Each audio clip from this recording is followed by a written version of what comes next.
শীতকালে গ্রামের বাড়িতে আসার অনুভূতিটাই অন্যরকম।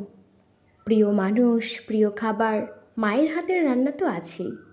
সেই সাথে যদি হয় এই ছোট্ট পুতুলের বড়ই মাখা, কেমন হয় তাহলে সেই অনুভূতি? আমার তো অনুভূতিটা সেরা ছিল। গ্রামে আসলে বরাবরই ছোটোবেলার স্মৃতি মনে পড়ে যায়, কেননা ছোটোবেলায় দুষ্টিপনার মতো ঘুরে বেড়াতাম, অনেক কিছু গাছে উঠতাম, লাফালাফি অনেক কিছু।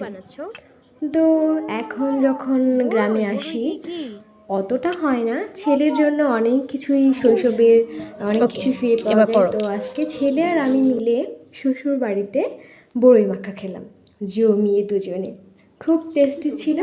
তো তোমরাও যদি খেতে চাও এখন তো সব জায়গাতেই পাওয়া যায়, খেয়ে নাও। কি দিব বলো? বড়ই কোনটায়? আম পাতায়? ওয়াও, আচ্ছা দিচ্ছি, দাঁড়াও।